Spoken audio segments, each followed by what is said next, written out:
Seja muito bem-vindo ao 2 Dedos de Teologia. Eu sou o pastor Iago Martins, você está nos escritórios do Instituto Schaefer de Teologia e Cultura e este é mais um Pergunte ao Pastor, o programa de respostas rápidas para perguntas curtas, hoje lá do Instagram. E se você gosta desse programa, não deixa de clicar em gostei antes de começar o vídeo. O seu like nos vídeos sempre ajuda a levá-los mais longe aqui na plataforma e levar esse vídeo a um público novo, para que mais pessoas possam ser abençoadas pela palavra de Deus. Se você assiste os nossos vídeos, mas ainda não é inscrito no canal, não deixe de se inscrever e assinar as notificações para ficar sabendo sempre que houver vídeo novo, para o YouTube continuar te recomendando esse e outros materiais de teologia. Por que você sempre fica olhando para a direita durante os vídeos? vou mostrar para vocês por que eu sempre olho para a direita, tá? Vou pegar minha câmera e vou filmar o que eu vejo. Aqui é o que eu vejo, tá? Isso aqui é minha visão.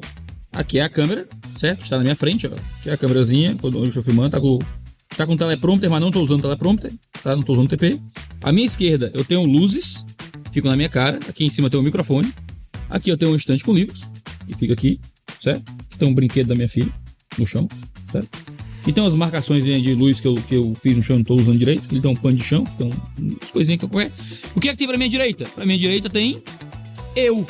Aqui tem a minha direita, aqui tem meus livros aqui, minhas coisas, certo? Aqui tem onde eu vejo se o áudio está sendo captado. Aqui tem a tela onde eu vejo se está gravando tudo. Aqui eu vejo a faixa de áudio, aqui eu vejo quanto tempo de vídeo tá, aqui eu vejo se eu tô no quadro. Então quando eu olho pra direita, eu tô me vendo se tá gravando, se tá o áudio pegando direitinho, se tá gravando direito aqui, se ainda tá rodando aqui o vídeo, se parou por algum motivo. E é por isso que de vez em quando eu tô aqui gravando, blá blá blá blá blá, aí eu olho pra direita, blá blá blá blá blá, aí eu olho pra direita. É assim, certo? E é gravar sozinho. Eu tenho que ficar me monitorando enquanto gravo. É assim que funciona. Você não se desgasta de responder as perguntas da galera pelo fato de serem repetitivas? Às vezes um pouco.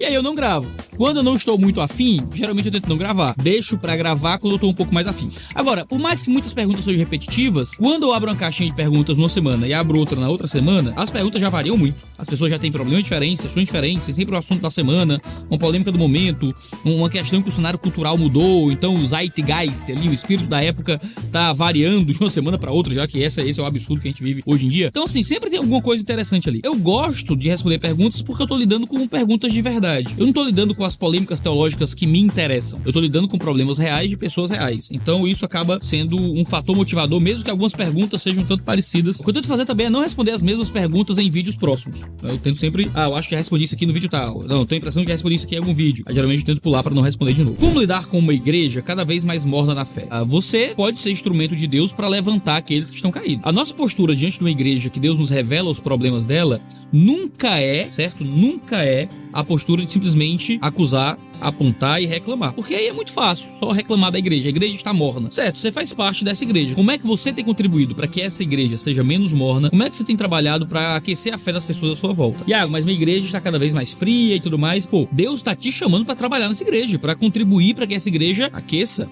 a própria vida, sabe? Você tem controle sobre toda a igreja? Talvez não, mas certamente você tem poder de influência sobre algumas pessoas à sua volta para levantá-las, né, e ajudá-las na fé. Iago, mas eu mesmo tô morno, eu mesmo tô frio, eu mesmo tô morto. Como é que você vai criticar as pessoas por serem o que você é, pra começar? E talvez você precise de um ambiente que você possa encontrar discipulado e tal. Talvez haja outras pessoas na sua igreja que têm a mesma percepção, que estão com a fé mais madura, que podem ajudá-lo e ajudar a sua comunidade. Deus é resposta pra tudo? O Senhor se propõe a responder todos os dilemas da vida? Vamos lá. Essa é uma pergunta que é uma trick question, né? Tem pegadinha aqui. Deus diz coisas que tocam tudo. A palavra de Deus, aqui olhando pra escritura, toca todas as áreas da vida e fala verdades que afetam todas as áreas da nossa existência. Tudo que a escritura diz é verdade. Toda a palavra de Deus é verdade. É sola escritura, é tota escritura. O que é que isso não significa? Não significa que nós temos ordens detalhadas. Isso não significa que nós temos ordens detalhadas sobre cada pequeno detalhe da existência. Ou que nós temos mensagens que estão lá para resolver todo e qualquer dilema contextual da vida. Ou seja, devo comprar uma casa ou morar de aluguel? É improvável que a palavra de Deus vá ser instrumento para você tomar essa decisão. Agora, a palavra de Deus vai ser instrumento para você pensar sobre frugalidade, sobre usar bem os seus recursos, sobre generosidade, sobre cuidado familiar. E aí tem todo um arcabouço de forma de enxergar a vida que vai te ajudar a tomar essa decisão da melhor forma. Mas se tu vai morar de aluguel, se tu vai comprar uma casa, aí é uma decisão que você vai tomar. Qual a melhor ação para investir? Eu devo casar com esse moço ou devo casar com esse outro moço. A palavra de Deus te dá recursos pra avaliar. Mas no fim das contas, poxa, tem dois rapazes crentes interessados em mim. Ambos são crentes, ambos amam o Senhor, mas eles têm alturas diferentes, têm cor de pele diferente, têm profissões diferentes, têm engajamentos ministeriais diferentes, têm personalidades diferentes. Você vai ter suas preferências e você às vezes vai escolher de acordo com suas preferências, balizado por aquilo que a palavra de Deus diz. Essa ideia de ficar procurando a vontade do Senhor como um tipo de revelação especial para todas as pequenas decisões da vida não é uma ideia cristã. É um tipo de paganismo, certo? É um tipo de superstição e é uma forma como as religiões de mistério lidavam no mundo antigo com a tomada de decisões. Não é a forma como nós lidamos com a tomada de decisões hoje. Livro muito importante, Como Tomar Decisões Segundo a Vontade de Deus, de Heber Carlos de Campos Júnior. Editora Fiel, um ótimo material para te ajudar a entender esse tipo de coisa. Tá chegando o aniversário do meu pastor, o que eu dou de presente?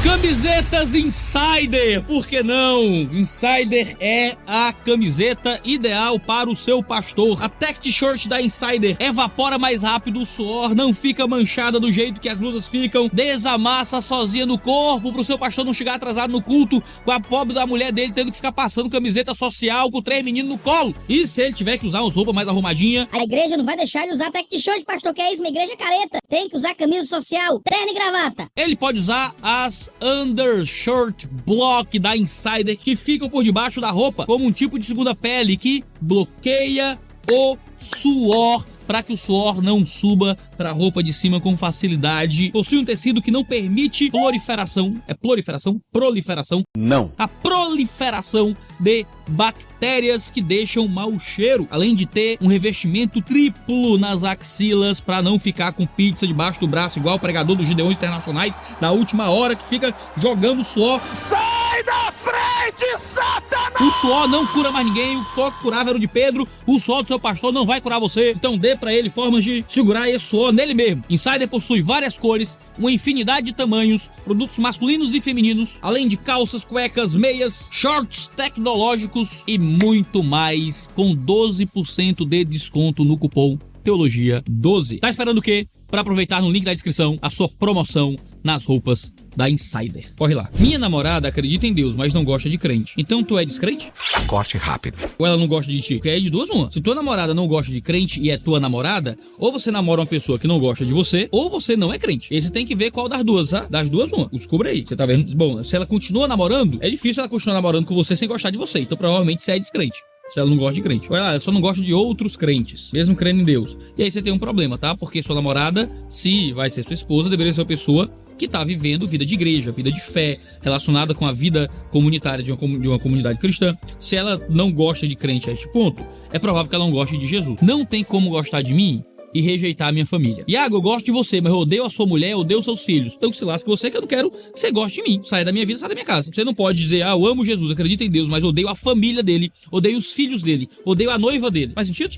Te amo Jesus, mas odeio a tua noiva, odeio o teu povo, odeio a tua casa, odeio os filhos que você adotou. Isso não é a postura de quem realmente conhece a Deus e ama Jesus, não, tá bom? Essa é a postura de quem odeia Jesus. Ou então alguém que ama a tua cabeça e odeia o teu corpo. Imagina, Iago, eu amo a sua cabeça. Eu sou cearense, né? Minha cabeça já é bem avantajada, que cai entre nós. Amo a sua cabeça, beijinho no rosto. Plau, facada no bucho. Peixeira no baço. Plau, facada nas costas. Amo o teu corpo, amo a tua cabeça, mas odeio o teu corpo. Essa é a postura de quem realmente ama a cabeça? Não, pô, a pessoa te odeia. Nós somos o corpo de Jesus, somos o corpo. Como é que alguém pode dizer, eu amo cabeça, mas eu odeio o corpo do cabeça? Eu amo esse Jesus, mas eu odeio aqueles que são o corpo dele que ele trouxe pra si. E essa é a postura de quem não ama Jesus não, tá? Ela só tá te enganando. Acredita em Deus como uma ideia, como um conceito, ela não crê em Jesus de fato não. Um homem pode negligenciar sua esposa e família em nome do estudo teológico e ministério? Depende do que você tá dizendo negligenciar, tá? Negligenciar é um termo muito forte. Resposta objetiva é não. A resposta objetiva é não. O homem não pode negligenciar sua esposa e sua família em nome do ministério. Nunca. Agora, o homem vai sacrificar sua esposa e família em nome do ministério. Isso não tem pra onde ir. Se você quer ser crente e quer servir no evangelho, vai custar alguma coisa. Esse é o tema de um dos capítulos do livro que eu escrevi junto com o Pedro Pamplona e o Guilherme Nunes, o Você é o Ponto Fraco de Deus e Outras Mentiras da Teologia do Coaching. Nesse livro eu tenho um capítulo sobre deixar a família pra trás, em que Jesus vai deixar claro, se você não ama a mim mais do que a sua família, você não é digno de mim. Então nós amamos Jesus mais do que amamos a nossa família. E isso se manifesta muitas vezes no serviço que nós desenvolvemos na igreja e no ministério. A gente sacrifica parte do nosso tempo familiar, parte do nosso conforto em casa, parte do tempo com os filhos, parte do tempo com a esposa, para poder estar servindo no ministério, servindo a Cristo Jesus. Agora, isso precisa ser saudável. E aí que fica a parte mais subjetiva. Existe um sacrifício. Esse sacrifício tem que ser saudável. Você tem que ter tempo com a família, você tem que mostrar que a sua esposa é mais importante do que tudo, depois de Cristo Jesus. Você não pode ter sua igreja como amante, certo? Você não pode viver negligenciando a sua família. Seus filhos precisam de você, sua esposa precisa de você. Você tem que encontrar alegria, graça, felicidade, propósito e o seu primeiro ministério no casamento, mas existe sim um sacrifício. Onde é que tá aí o pulo do gato, né? De onde é o sacrifício, de onde é negligência. Isso vai depender de cada casamento. A cada casamento vai ter uma forma de enxergar essas coisas, é um tanto subjetivo. Respostas de internet não vão conseguir te dizer se isso é fato ou não. Então é importante procurar ajuda local, pastoreio local, aconselhamento local, para ver os detalhes aí do seu próprio casamento. Mas existe um tipo de sacrifício, não pode se tornar negligência jamais, certo? Até porque pastores têm que cuidar bem de sua casa para poder cuidarem bem do reino e da igreja de Deus. Meu esposo vive pesquisando mulheres nas redes sociais. Já avisei que não gosto. Sempre que saio de casa, meu esposo vai ver pornografia. Meninas novas mostrando partes. Você tem que pedir ajuda para um pastor local também, fia. Não tem o que fazer, tá? Você precisa muito de ajuda local. Porque, aparentemente, se você já avisou que não gosta... E assim, tem coisa que a mulher não tem que avisar. Avisei que não gosta de ser traída, sabe? Tipo isso. Avisei que não gosta de ver pornografia. Já avisei que não gosta de apanhar, entendeu? Tem coisa que não precisa avisar. Tem coisa que é o óbvio ululante. É o óbvio ululante. Seu marido tá vendo pornografia, ele sabe que tá fazendo uma parada errada. Ele sabe que tá fazendo uma coisa que não devia estar fazendo. Então, assim, você precisa de ajuda. Precisa de um pastor, precisa de uma liderança que possa entrar na vida dele, porque esse casamento vai acabar. Esse casamento vai acabar, você não vai aguentar viver assim pro resto da sua vida. Você precisa, com urgência, de alguém que intervenha na sua vida, certo? E por isso existem pastores nas igrejas, lideranças, para poder ajudar vocês. Seu marido tem um problema de pecado e precisa ser confrontado e transformado por Deus. Quero sair da minha empresa e abrir uma outra empresa no mesmo segmento que ela. É pecado? Você tem contrato de não competição, certo? Algumas empresas possuem contratos de não competição. Você não pode fazer a mesma coisa depois de sair por um tempo. Você tem contrato de não competição? Se você não tiver, em tese você pode fazer o que quiser. Tem que discutir aí a questão ética de você levar clientes da empresa, da outra empresa, levar clientes com você. Mas isso tem que estar contratualmente estabelecido. Se não está contratualmente estabelecido, em tese não é desleal no sentido técnico da coisa. Mas eu acho que tecnicamente existe aí um acordo de cavalheiros que geralmente está atrelado ao mundo dos negócios, que você não, quando sai da empresa, não fica tentando levar os clientes que eram seus, porque isso é sacanagem. Mas aí que as pessoas têm, né? Cada um tem sua cabeça, cada cabeça é uma sentença, é difícil dizer, convencer as pessoas a não fazerem isso. Mas eu acho que é uma coisa meio feia. Agora, os caras vêm naturalmente, eu gosto de você, eu prefiro estar com você, só avisa, né? Eu estou saindo, estou abrindo minha própria empresa e tal, deixa ali no ar, não é? E segue a sua vida. E aí, se os clientes que preferem estar com você vão pra você, aí é uma questão deles. Eu sei que você não concorda que o uso de véu por mulheres deve ser mantido hoje, mas vê problema em usá-lo? Pra quem tiver perdido aí, tá? Sobre o uso do véu, tem um sermão que eu preguei lá na Manaim explicando em detalhes a questão do uso do véu. Eu preciso gravar um vídeo novo sobre isso aqui pra gerar mais conteúdo. Vai virar capítulo de livro, o livro que vai sair em maio. Vão sair 2 livros esse primeiro semestre, eu falo já dos livros que vão sair esse primeiro semestre, até porque tem uma pergunta sobre isso que eu já vi aqui embaixo, é a próxima. Mas se você estiver ansioso pra saber o que eu digo sobre véu, tá nesse sermão lá na Manaim. Eu não acredito que o véu seja um mandamento pra ser usado hoje. Mas eu quero usar um véu como um adorno, eu não vejo problema se fizer parte do seu cenário cultural. Então, eu sou de um ambiente cultural onde é comum que mulheres usem véu. Não vejo problema. Eu vejo problema na importação de um costume alienígena. Há um costume que não é nosso, um costume que não faz parte do hábito cultural, uma coisa meio alienígena, e eu vou usar o véu como um símbolo que não é o símbolo cultural daquele elemento, que eu vou agora arbitrariamente jogar sobre ele, importando um hábito religioso de outras religiões, de outros grupos que não são meu, para atribuir um sentido do século I sobre aquele material. Eu vejo problema, tá? Eu acho que é uma fraqueza na fé. Eu acho que é adicionar elementos comportamentais e de costumes à fé que a escritura não adiciona. Mas pecado eu não acho que seja, mas eu acho que é uma prática ruim. Aí tem aqui, quais são os livros desse ano? Esse ano eu devo publicar 3 livros, se tudo der certo. Tá previsto. Esse ano são 3 livros. Vou sair 2 no primeiro semestre, 1 no segundo semestre. O do segundo semestre eu ainda não posso falar dele, certo? Tem título, tem tudo, tá praticamente pronto. Tá lá na mãozinha graciosa da Mundo Cristão. É um livro que ia sair no primeiro semestre, mas a gente adiou pro segundo pra publicar um outro no primeiro semestre. E vão sair 2 livros no primeiro semestre. Agora, provavelmente no fim de março, deve sair o livro do Pergunte ao Pastor. O Pergunte ao Pastor, esse programa vai virar uma série de livros também, em que eu pego todas as respostas que eu já dei. O pessoal aí teve um trabalho hercúleo de catalogar todas as respostas que eu já dei no YouTube, dividi-las tematicamente, olha só, então separar todas essas perguntas, organizar, aglutinar, pegar as respostas que eu dei e então transcrever as respostas que eu dei, mantendo o tom bem-humorado e tal. E depois, com esse material transcrito, foi o que a gente fez, a gente desenvolveu, certo? Respostas para essas perguntas. Então, a gente dividiu isso tematicamente. O primeiro volume que vai sair agora pela Novo Céu, o Ser Evangélico da Ed Ouro, se chama Crentes Sem Vergonha de Fazer Perguntas Difíceis sobre sexo, namoro, casamento e coisas assim. Eu acho que esse vai ser mais ou menos o título. A ideia é fazer esse trocadilhozinho de sempre ser crente sem e alguma coisa relacionada ao tema. Então, sei lá, se for um livro sobre sofrimento, vai ser algo como Crente Sem Medo de Fazer Perguntas sobre sofrimento, dor, luto e morte, uma coisa assim. E ficar fazendo sempre esse tipo de relação, né? Crente sem alguma coisa e o tema. O primeiro vai ser o Crente Sem Vergonha de Fazer Perguntas, que a gente vai falar sobre sexualidade. Então a gente transcreveu tudo que eu falei aqui no Pergunte ao Pastor até hoje sobre casamento, sobre sexualidade, sobre namoro, relacionamento de forma geral, intimidade física, juntou tudo isso e essas respostas foram escritas, foram transcritas, mas então por cima da transcrição foi escrito. Não é um livro de respostas de 2 linhas, não. São 1, 2, 3 páginas respondendo cada uma das perguntas, colocando base bíblica, desenvolvendo o texto de fato. Vocês conhecem o meu trabalho, sabem que eu não faço displicentemente. Não é aqueles livrinhos de uma pergunta e uma resposta de stories, não. É respostinha mesmo, de verdade. É um livro que não vai ser tão grande, são livros que são feitos para serem de um tamanho agradável de ler, até para ficar mais, né, popular em termos financeiros. Uma série de livros que vai manter o tom bem-humorado das nossas respostas, mas que vão fundamentar biblicamente, com boa sabedoria cristã, cada uma das perguntas. Eu já terminei de preparar o material, tá na mão da editora. Daqui a pouco ele aparece para vocês com capa, com link de pré-venda e tudo mais. É muito legal. O Pergunte ao Pastor é um programa que eu comecei para poder ter um conteúdo mais fácil aqui no canal, mais simples, mais do dia a dia. O YouTube nos obriga a ter uma frequência de publicação um pouco alta, né? 2 vídeos por semana para aquilo que o YouTube geralmente cobra da gente em termos de publicação. Eu não consigo fazer 2 vídeos de olho no texto de exegese de hebraico por semana. Eu não consigo. Então a ideia do Pergunte ao Pastor é ser um programa mais fácil de gravar, mais simples de gravar. Eu faço tudo de improviso. Nunca imaginei que ia virar o carro-chefe do canal, a principal coisa que a gente faz. E nunca imaginei que essas respostas iam gerar um conteúdo para além dos próprios vídeos. Eu tô muito feliz, muito contente com o resultado. Quando a Ed Ouro me fez a proposta de publicar livros assim, eu não acreditei que podia ficar bom. Eu disse, cara, pegar o Pergunte ao Pastor é um programa muito, assim, do dia a dia. Um programa ali de consumo rápido e tal. Isso virar livro, material em texto, eu tinha medo de ficar uma coisa meio bobona, sabe? Meio sem graça. E aí, quando a gente foi preparando o material junto e tal, cara, ficou muito legal. Eu tô muito contente, muito feliz.